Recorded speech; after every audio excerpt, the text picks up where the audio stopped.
তো hello rockers, welcome back to our YouTube channel Riyaz rock blog. আজকে যাচ্ছি সুন্দরবনের উদ্দেশ্যে।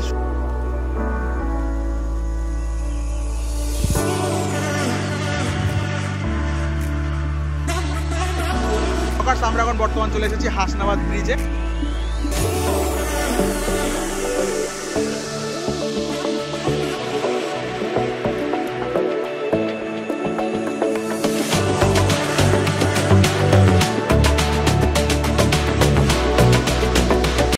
তো রকার্স, আমরা এখন একটা টিফিন ব্রেক নিয়েছিলাম, সেখানে এখন খাচ্ছি আমরা পরোটা।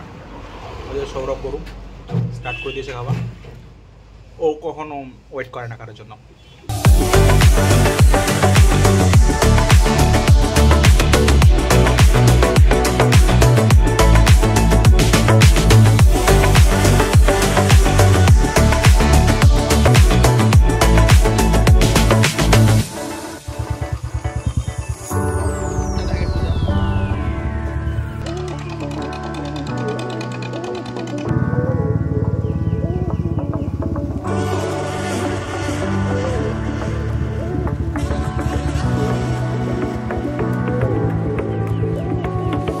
তো রকার্সে গুগল ম্যাপে আমরা একটা ম্যানগ্রোভ কি দেখছিলাম তো আমরা একটা ম্যানগ্রোভ প্ল্যান্টেশন দেখছিলাম। তো দেখতে দেখতে এইখানে পৌঁছেছে, দেখছি ম্যানগ্রোভ প্ল্যান্টেশনেই।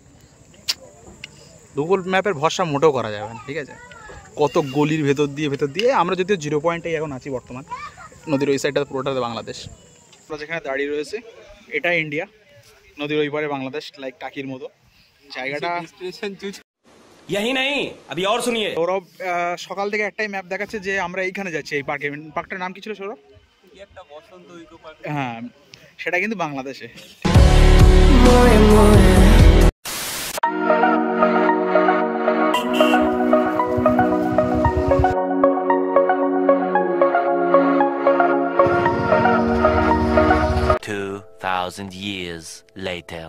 তো রকার্স, আমরা এখন চলে এসেছি টাকিতে, মানে যেখানে আমাদের ভাত বাড়ি।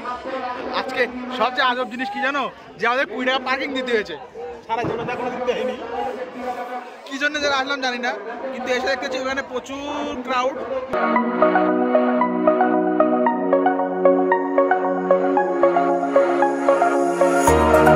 এখন অবস্থা দেখো, সব বাংলাদেশ বর্ডার ঘুরতে নিয়ে যাচ্ছে। সৌরভকে বলছি 100 টাকাতে চল ঘুরে আসি, বলে 100 টাকা দিয়ে যাবে না, এদের ভিখারি। সকালবেলা বার হয়েছি আমরা দুজন, রাস্তা যেখানে যা পাচ্ছি সেখানে ঢুকে যাচ্ছি, কোনো ব্যাপার নেই। টাকে সাইড সিন দেখতে হবে না। এখানে এখন বোট ভাড়া 100 টাকা করে বলছে, যেখানে তো নিয়ে যেতে পারবো না। এখনো চ্যানেল মনিটাইজেশন অন হয়নি, আমি 100 টাকা করে ঘোরাতে পারবো না, ঠিক আছে? তো এই মনিটাইজ হলে 100 টাকায় যাবো না। রকার্স, বেশি ভাট না বকে এই ভিডিওটা এখানে শেষ করছি। যদি ভিডিওটা ভালো লেগে থাকে তো অবশ্যই ভিডিও ডেসক্রিপশনে এই সাইট সিনগুলো দেওয়া উচিত, আর কি কারণে যাবো সেটাও লোকের কাছে জানা উচিত। ওটা ভুল বকছে, বাদ দেওয়ার কথা। তো এই ভিডিওটা এখানে শেষ করছি। যদি ভিডিওটা ভালো লেগে থাকে অবশ্যই লাইক, কমেন্ট অ্যান্ড সাবস্ক্রাইব করো। আর দেখা হবে অন্য কোনো video. This is your rider Riyaz rock blog, signing up.